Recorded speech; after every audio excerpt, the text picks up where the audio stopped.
What we want to talk about for a few minutes here is an additional opportunity for those who would like to serve not only as emergency services chaplains in your various agencies and settings, but also to serve with Lutheran Church Missouri Synod Disaster Response.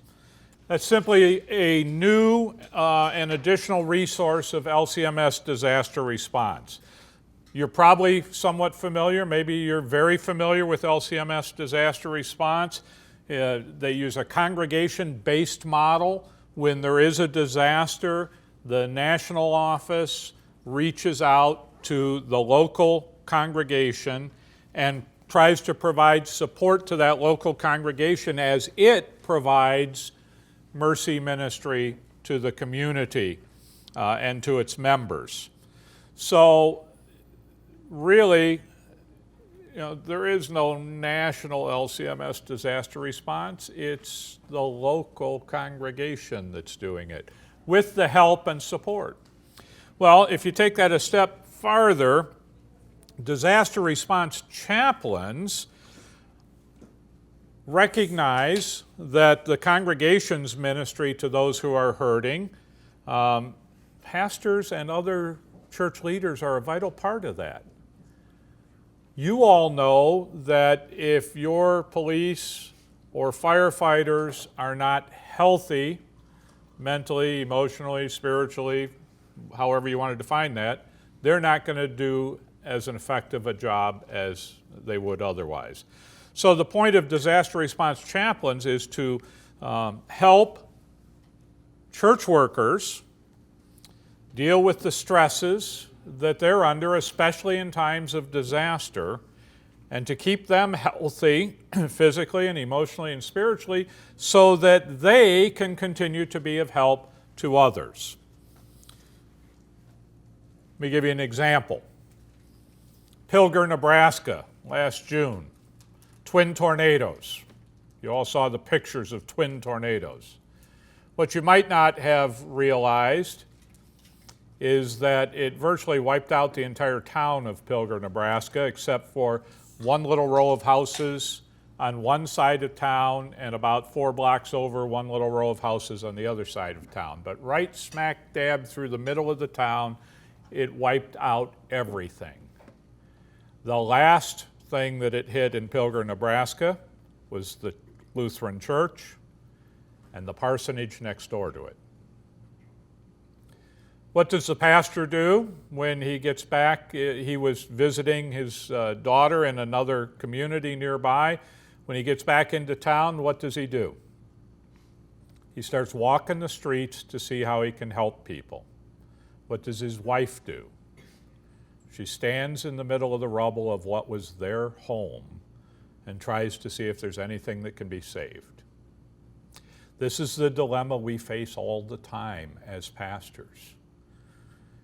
We are pastors to our congregation and our community, but we're husbands and fathers too. How do you balance that? It's a very stressful situation.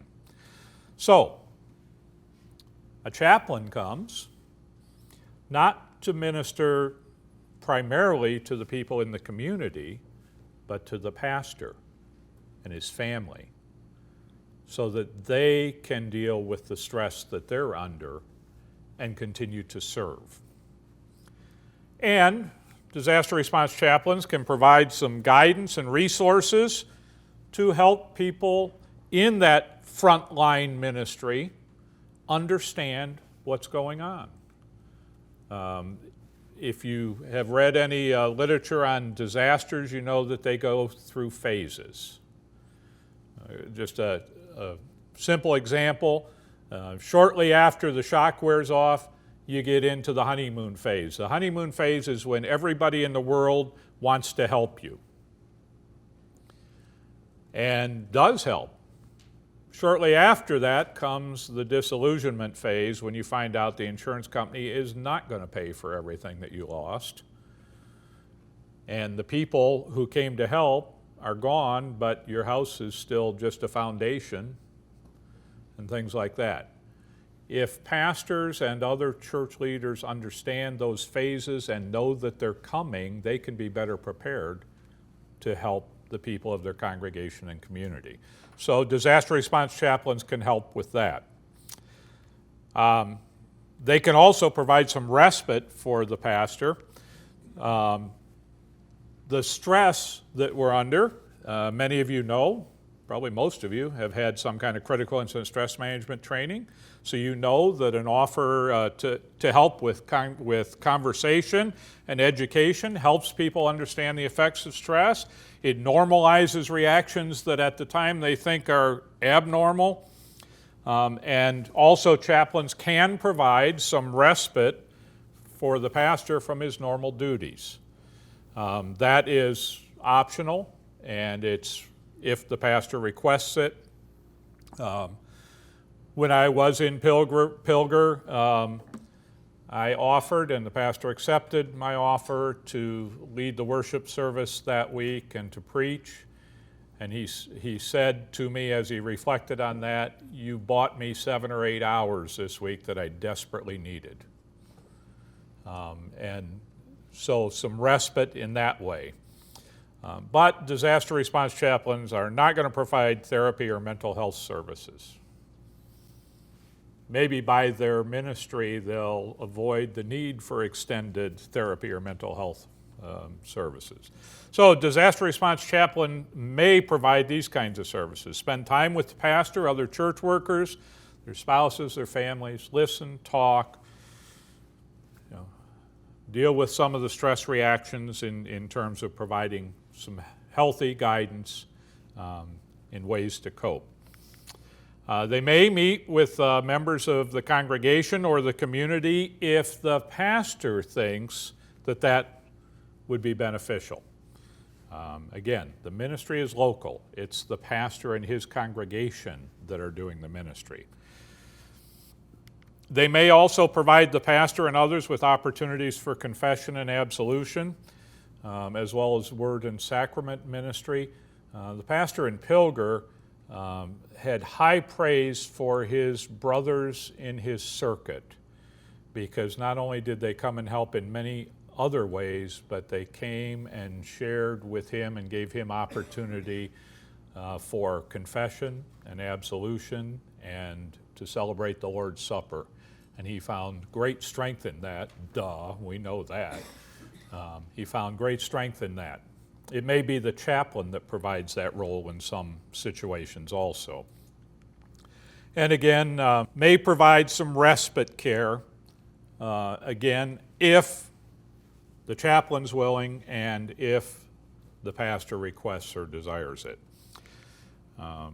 May also work with the pastor on some additional help and resources, make sure that he has the resources that are available. There are great resources from a variety of entities within our synod as well as outside, and just to make sure, you probably know about all these, but at the time of the disaster you may forget, I could reach out to this or to that for some help. So just to provide some help that way. Bring some other materials and resources for the congregation and for the pastor, that type of thing. And then follow up when the disaster response chaplain comes home, consult with the disaster response chaplain coordinator or whoever's doing that role in the SPM office, and talk about whether there's need for additional help, another chaplain to come, whatever. And continue to follow up with the pastor and the other church workers to see how they're doing and see if more help could be needed. After I was in Pilger, Jim went to Pilger, so there was some follow-up there. Through the whole process here, then the National Disaster Response Office is kept informed of what's going on. In the tornado recently in Moore, Oklahoma, there was a good response by the district disaster response coordinator. There was conversation with the national office, it was determined that none of the national staff needed to come to Moore, Oklahoma, but it was determined that there would be some value in having a disaster response chaplain come. The tornado wasn't that bad, but what did it do? It brought back the trauma of the May 2013 tornado that wiped out large parts of Moore. So information back and forth, and the determination was, in this case, rather than sending national disaster response people, Pastors Johnson and Meyer and others, that a chaplain would be sent. Well, I happened to be the one there, so. And it was really a great experience to be able to be there with the pastors in that congregation who were doing a fantastic job of ministry, but really appreciated a little bit of an errand, somebody to hold their arms up for them.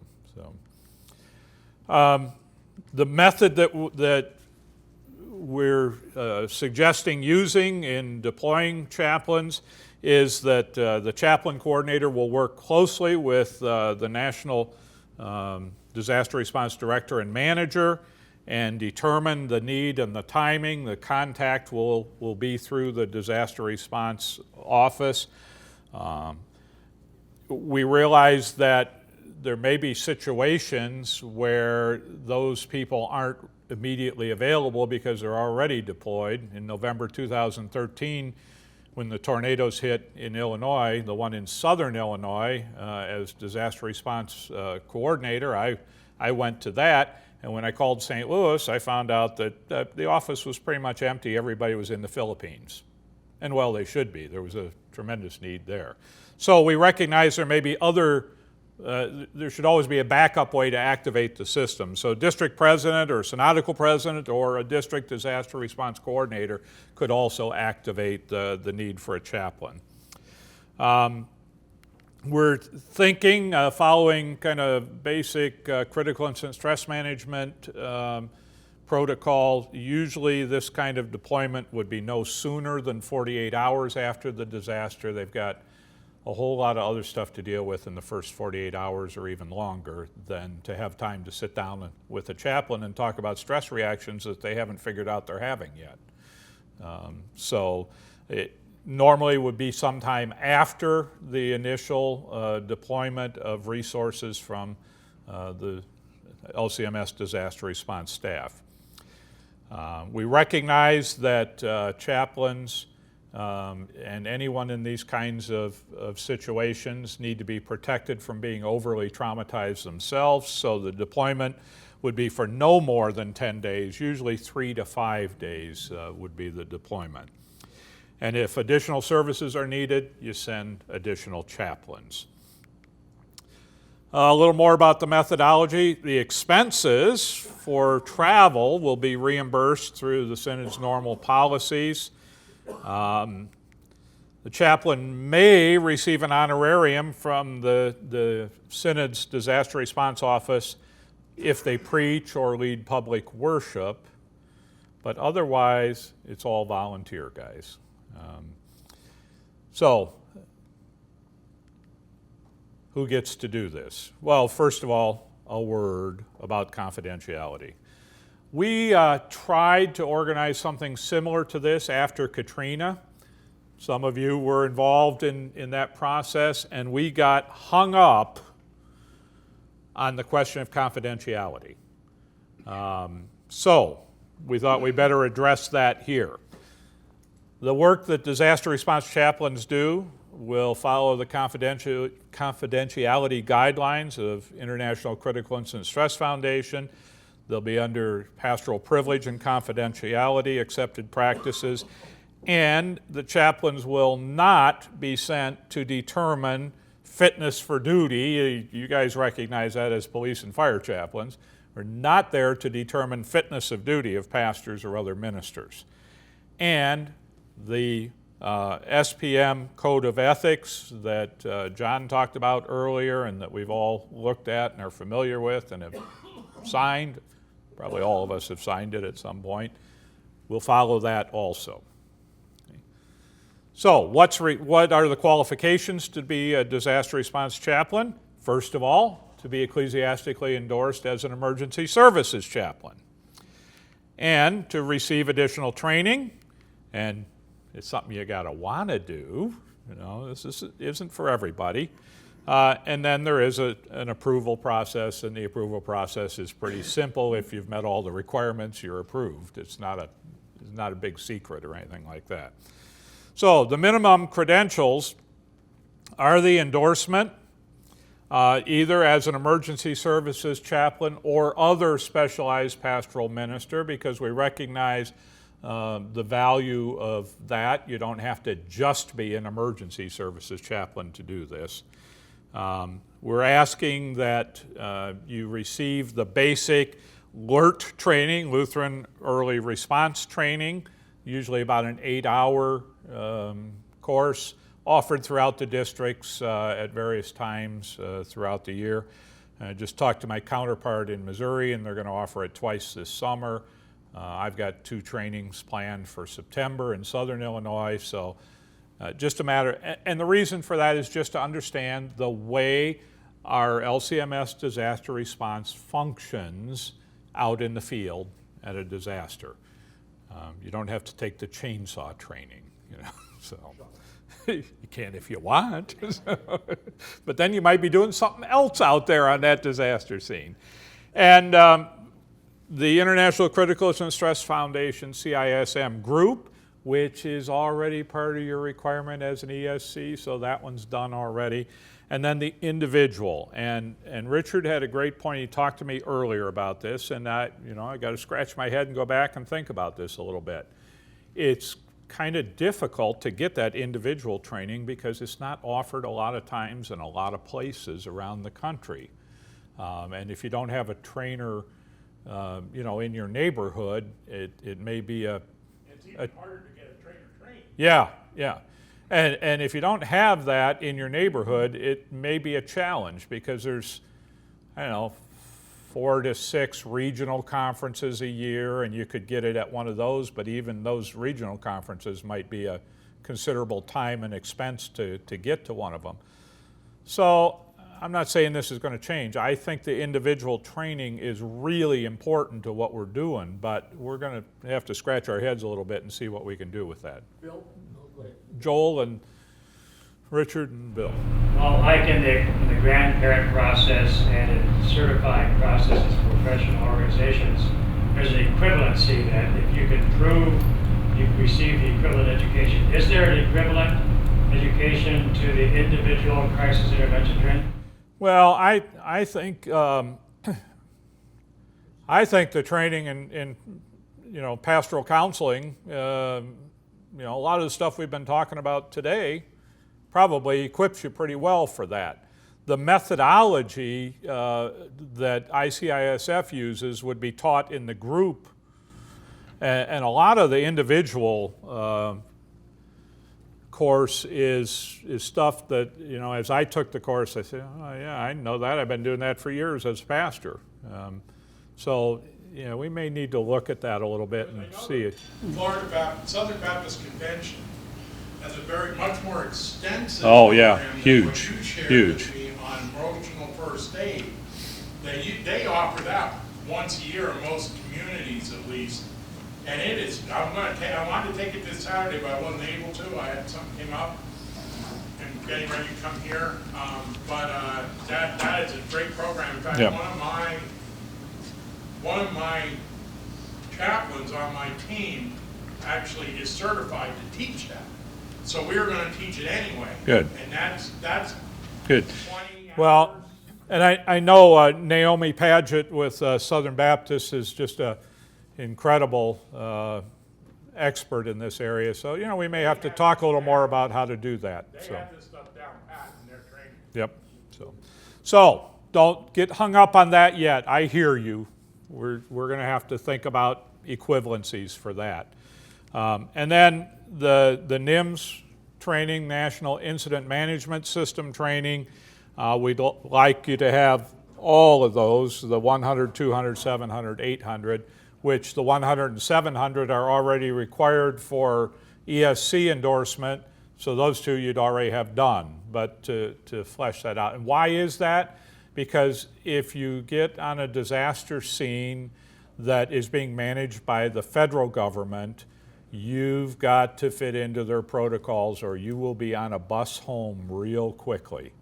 In fact, you won't even get into the disaster area. So it's just a safeguard for us. You may go to a zillion disasters and never actually be under the NIM system because they're not being run by the federal government. But if you ever get to one where you need those credentials, it pretty well shoots your effectiveness if you can't get in. So that's a quick overview. I'm sorry, Bill. Yes. Just the ICIFS course has now changed. What was group and peer is now gone to a 3-day program instead of a 4-day program. Yeah. You can get them both at once now. In other words, they've rolled those two together. Right. So. And it's now called Assisting People in Crisis. They've changed the name. Yeah, the problem is the certified trainers aren't all up to speed on teaching that new course now. So that may change. That may fix itself. Well, we're going to be having one at the end of this month up in Beloit, so our trainer is going to be doing the new ones. Okay. Do the mosquitoes bite at that time in Wisconsin? Maybe I'll come up. Oh, okay. And in Minnesota. Thanks for telling me that. Yeah. So. Okay. So that's a really quick overview. The point is, it's another opportunity for us to serve the church, if you so choose. Not everybody wants to do disaster response, and that's okay. But it's just another opportunity to serve that is a spin-off of being an emergency services chaplain. Did you say the applications are online, or? For that, the applications, are they online for that? I think For application for what? for disaster response. I think you send a note to Joel and he'll send you the little form back that you can check off whether you got the stuff. I don't think they're online yet. So new, we're not as we go along. I suggested to Joel a number of enhancements to the website, and so he turned around and said, Bill, why don't you work on that? So once we're done with today and the next 3 days, I'll start working on that. So in the meantime, some of the things we have readily available, you might just have to send us an email, send Joel an email, and we can email you the thing. But eventually we're going to have all of that on the website so you can just self-serve. So. Other questions? In fact, this is so new, this is even a curve ahead of Joe. Yeah, yeah. Actually, I appreciate this. There's one of them that tried Sure. to start that about Sure. 10, 12 Oh, yeah. You and I were given permission to form a task force if we had known that it was 8 years before it came back around now, and that's great. happy to see this because I've had a concern that, and is this going to spill over, in terms of where people respond to disasters in Haiti and they come back and by offering debriefing for them? It's already happened. Because it wasn't a couple of years ago. When people came back from the Philippines, even though we hadn't given this a name yet, there was help provided to the disaster response people who came back from the I Philippines. think we were burning out volunteers is what we were doing. Well, volunteers and staff too. So I don't know how Ross Johnson and Michael Myers do it, because they just bounce from one disaster to another. I mean, I was in the office one day a couple weeks ago, and there was one of those severe weather threats for like the whole Midwest, and Michael was just there, like you can see him almost, I'm ready. It was just, it just keeps going from one to another. So yes, they need care too. They need help and support too. They're young, yeah. You mean they can run fast? Is that what you mean? Yeah, they're young, but they also have young families and things like that. It's stressful on everybody, whatever age you are. Actually, it's shown in volunteer firefighters that if there Yep. isn't support like this, Yep. after about 10 years, they leave the service, and they refer to it as burnout, which I'm convinced, as I work with them, is a polite way of saying we have some PTSD. Yeah, I was just talking to a medic who said the average career time for a medic on the street's about 5 years. You know, if they're in a hot area, if they're in St. Louis where they, you know, respond to a shooting at least once a night and things like that, 5 years is about all they can take on the street. And another statistic, suicide rate among paramedics is extremely Yep. high. Very. So, you know, if we know all that stuff about those first responder helping professions, we ought to be applying that same stuff to us, all of us. So, okay. Other questions, comments? Just wanted to make you aware of this as another possibility, another opportunity to serve if you want to.